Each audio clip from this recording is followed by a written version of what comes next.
What's up guys, Vital Syntax here, and today we're taking a look at Air Superiority, which is one of the two new game modes that comes in the endgame DLC for Battlefield 3, the other one being, of course, Capture the Flag. And I'll probably do a separate video that covers Capture the Flag. I'm really enjoying that game mode, definitely a lot more than Air Superiority, at least for me. I'm not, that into jets, and although I do, I like flying jets in, say, for example, Conquest, where you have ground infantry and ground vehicles and stuff like that. But when it's just a bunch of jets versus a bunch of other jets, I'm not such a fan of that type of gameplay. Although, I have played a couple matches and I did have some fun with it. It's not going to be one of those game modes that I'm playing all too often. And if you look at kind of the previous expansion packs and the game modes that they included, for example, Scavenger or Gun Game, I still play those. I don't play them often, but I play those occasionally, and I find those to be quite fun. Where Air Superiority, I think, is going to be the one that I play the least. But that might just be me. Let me know in the comments down below if you guys are going to be enjoying this game quite a bit. It seems like it's more of a, I don't know, it gets stale really quickly for me just because it's very repetitive, and it's hard to differentiate yourself from the pack. At least as a mediocre jet pilot, it seems like most people are just going even as far as how many kills and deaths they have, unless you're a really, really good jet pilot. But anyway, let's give you guys some recommendations for customization options for the jets. And I could be wrong; these might not be like the best ones, the be-all, end-all of upgrades. So if you guys have some suggestions for upgrades to the jets that are better options for this game mode, feel free to let me know in the comments down below, and I'll definitely try them out. But from my experience, the ones that seem to work the best was, first and foremost, Extinguisher. So Extinguisher is going to replace your flares, for example, and it seems like if you use the flares, you're going to get locked on, and there's quite a few people locking on. Almost everybody who's using the heat seekers. People are going to be locking onto you. You throw out your flares, and a couple of seconds later, another group of people are going to be locking onto you, and it doesn't really help you stay alive that much longer. Whereas Extinguisher, you can get hit once, maybe even twice, and if your health drops below, or your vehicle health drops below 30, I believe is the threshold for jets to become disabled, then you can use Extinguisher to bring your health above 30.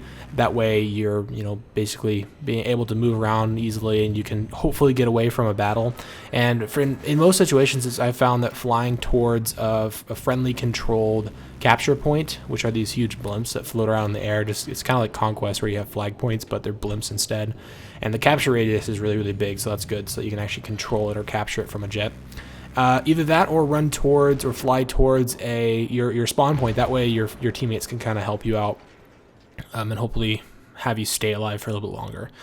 Now, I really enjoy Capture the Flag. This one, like I said, maybe not so much. Might not play it that much, but the maps themselves are awesome. These are some of the best maps we've had in Battlefield 3. They remind me quite a bit of the original vanilla maps, things like Canals for Conquest, or Firestorm in Conquest, or Caspian Border.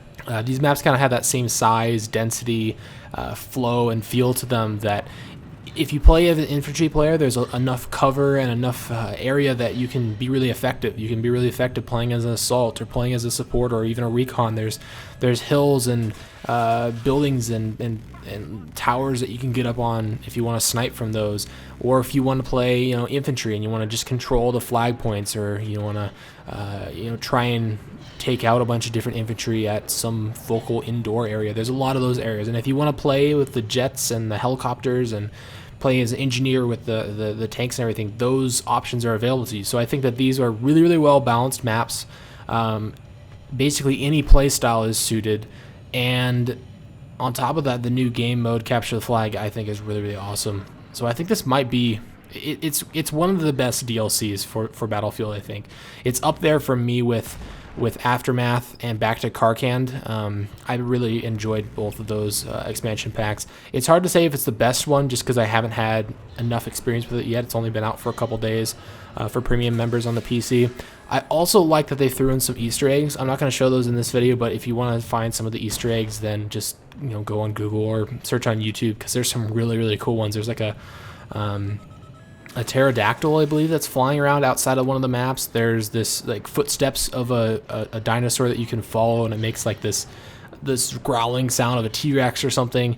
There's a spaceship that's hovering around. It's kind of a reminder of Battlefield, 2142.